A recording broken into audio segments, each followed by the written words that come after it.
welcome back to another Stack Squad video.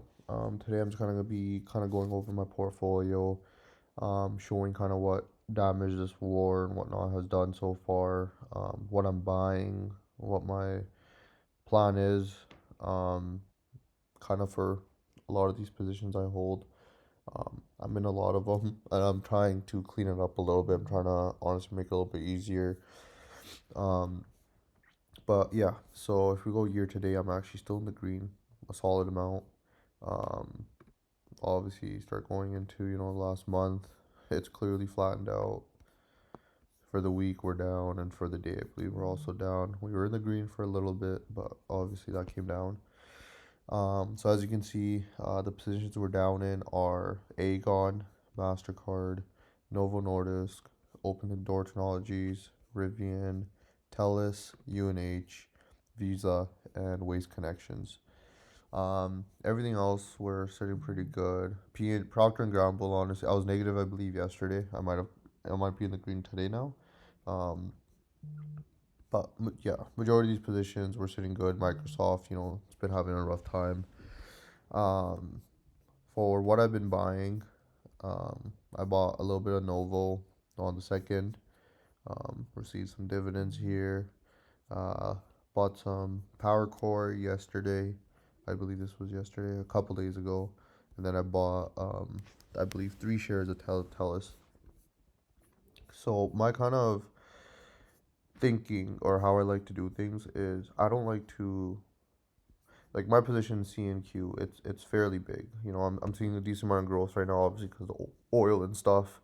Um, but I wouldn't want to buy more CNQ now because I would be increasing my average cost per share and bringing my total return down. I believe that I used to have drip on, I turned it off, and I like to just kind of let it hold, which is what I actually just bought my Telus from, what I bought POW from, what I bought Novo from. This was all dividends. I just let it sit and accumulate, and then whenever I see a position that's all-time return is negative or it's sitting pretty flat, I'll put that money into there because I want to bring my average cost in any of my positions down if possible, or at least keep it the same and grow that position. Aegon, I'm not buying anymore. I feel like this is a fairly big position for me for what I wanted. They have really good yield, which is why I bought it, but it's a semi-annual payer. So I'm not really a big fan of that. I was expecting a little bit of growth to come out of this stock because they're moving from Netherlands, they're moving their headquarters into the States. They have a very low PE, I believe, of like 8 or 9, 7.8 PE, paying a 6% 12-month yield. Um, yeah, I like this company. Was expecting to see a bit more growth. And I see this trading over $10 a share. I don't get how it's not, but yeah. So but we won't be adding any positions to this. Amazon, I wanted to grow this out, but I've already sitting on 22% gains, so I haven't added anything to this. CNQ, CNR, I was actually buying a lot of during the dip, how I kind of grew it. If you look down here into my activity, from last year, August, you can just see 18th and just buying 1 or 2 shares whenever there's a dip. 127, 128, 127. Didn't buy any, price went up, so I bought a couple more, 130, 130, right? Um, But yeah, so this is kind of what we're sitting at. We're in the green. It was obviously a lot higher when we were up here in the 150s. Sitting at an average cost of 135. But so CNR is nice. Enbridge and CNQ have obviously been liking this war because oil prices are going crazy. My Google positions dropped about 20% from this war. I was sitting close to about 4,000 USD. With I believe it was about 105% of gains. MasterCard, I'm actually not going to be adding to this position anymore. I was initially trying to grow my MasterCard and Visa position. My Visa is actually what I'm down the most between the two, 11%. Um, but I'm kind of changing my theory on these. All these Asian countries, EU, they're working on other payment forms where, no fee is charged to the consumer. It's a lot faster, simpler. So I don't see Visa, and MasterCard continuing what they've done. Yes, they have a solid moat. I'm just not confident in it anymore. So I'm just gonna wait for these to, be in the green. And I'm probably gonna exit these two positions. Which is nice because obviously, as you can see, I have a lot of holdings, and I do wanna make it a lot smaller. Meta, I am working on growing, because I am sitting relatively flat, and I do think this is a very underappreciated company.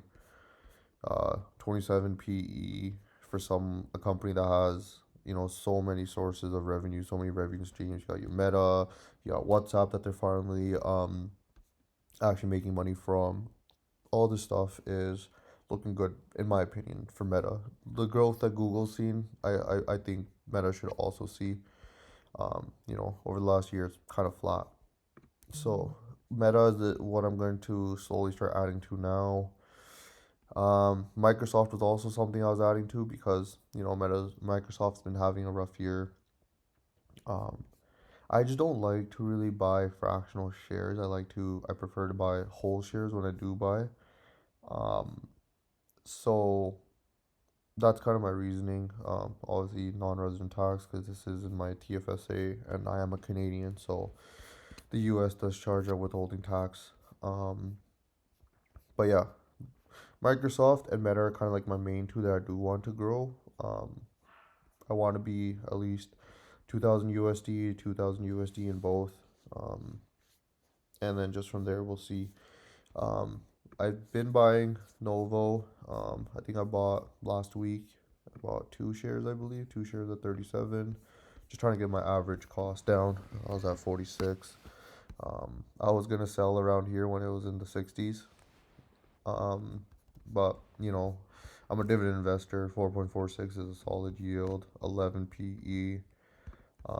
My main goal is obviously dividend income, which is why my goal is if I can buy a stock at a cheaper discount that's still going to pay me to hold it, I don't see why I wouldn't. Which is why I like to put money into my losers because I'm just averaging down because these will come up. Dividend payer, especially the majority of these companies I am in, um, they're not like smaller companies that they might have a rough quarter or something and like that's it, it's over for them. No, like these companies always bounce back. These aren't companies that are just gonna disappear overnight and just absolutely crash. Other than obviously Open Door. This was just a little gamble that I took. It was a small one. It was like 100 USD, not even. Obviously that didn't work out for me, which is also why I'm a dividend investor. I don't like these plays. And yeah, I did it once, and this is what it's done for me. So I'm gonna stick to dividends. Um, I've obviously bought more Telus. Telus, I have 158 shares. I'm still down 9%. Telus is it's been having a rough one. I bought I think two or three shares today at like $18.11 right here earlier on in the day. Um, because it tends to normally bounce off of 18, but here we are bottoming out about 17.90. But it looks like it's making its way back up into 18. Um, I wish I had some more money. I'd honestly have bought some more. The dividend's amazing for me. I think I've captured like an 8% yield. Yeah, 8.88, 25 PE, nothing too high. They have obviously paused their growth, but their people are the fear is with Telus is that this dividend is going to get cut. Even if they were to cut the dividend in half, which they most likely won't. They've just paused the growth and they're trying to obviously see if they can kind of work around that for now. Even if it gets cut in half, even if it's a 4% yield, how that's still not, in my opinion, even a 4% yield is still really good for the price you're paying. Um, Obviously, Telus is one of the monopolies in Canada. The company's not going to disappear. It's got a nice health sector that they're growing, so it's not just telecommunications is what they do. So I'm bullish on Telus. I've been buying. UNH, I was gonna sell, but I didn't, and now I'm in the green. So I'm going to probably just sit on this till it's in the green, and I'll eventually probably just sell out of it. Um, Personally, I'm not a huge fan of healthcare. It's not as consistent. Such a competitive market, right? With Novo's obviously fighting it out with Eli Lilly. If they have a better core than Novo, Novo just absolutely tanks. The guidances that they've given have also not helped, with the sentiment. Um, so I just feel like healthcare is just something I don't like, and I'm probably just gonna eventually sell out of these positions and put that money elsewhere. Visa, obviously, as I said, I'm gonna sell out. Waste Connection, this was one of my initial early buys just because I believe Waste Connection's dividend king or even an aristocrat. Um, but I just think it's an overvalued company. Their PE is sitting almost in the 40s, which is too high for me. Um, Dividend yield is super low, but their growth is just consistent, right? They haven't paused their, they haven't like, they haven't cut their dividend or paused their growth in a long, long, long time. Um, but yeah, it's just this is way too low of a yield for me with such a high PE. For how much money is in here. So I'm just gonna wait for this to come into the green, and I'm gonna sell out of this position. ETFs have done me well. SCHD, everyone was crying about this last year. The whole year last year was in the red. SCHD struggling, blah blah blah blah blah, selling out of it. It's not worth it. But sitting up 18% now. $26 average price. Um, yeah, so I was buying November, October, September. I'm probably not gonna put too much more money into SHD, obviously, because it's in the green. Um, but yeah, weirdest thing out of all of this is VDY is doing the best out of all of them. Canada is just seems like it's been a hedge since like this war started, this whole Trump saga.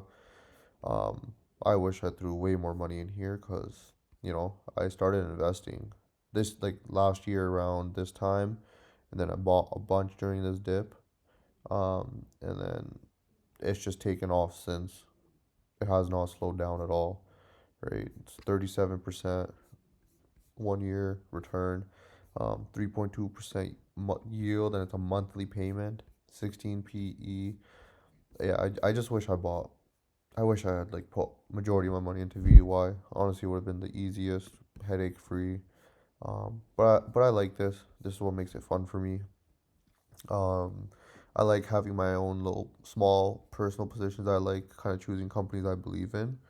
Obviously, this isn't work for everyone. A lot of people just prefer ETFs, and I do have a lot of overlap, right? Because I am in the S&P 500, but then I have a lot of S&P 500 companies I'm in personally as well, right? Google, I have such a big position in Google. Google, I think, might be my biggest position out of all of them. Maybe CNQ, because I know CNQ is also is in VDY. Um, so I think maybe CNQ might be my biggest position at probably about $5,000 or $6,000, and then Google after that. Um, but yeah, this is kind of my portfolio as it sits. As you can see for the day, I have some that are getting beat pretty bad. So down 2% almost. A lot of these. Mastercard's almost down 2.5%. But then you have CNQ, right? That's loving this. I'm surprised Enbridge is down today, but it'll probably close in the green. But yeah, so this is my portfolio. Um, just kind of what I'm doing right now. Um, just trying to make videos still, just trying to get comfortable with this. If you guys have any recommendations or if you guys have any questions, if you want to see a video about anything, if you want, a better breakdown or something or better like analysis or certain reasons of why I'm doing what, please leave a comment. I'd love to hear from you guys, love to talk to you guys. And yeah, just like, subscribe, and hopefully I'll be dropping more videos here soon.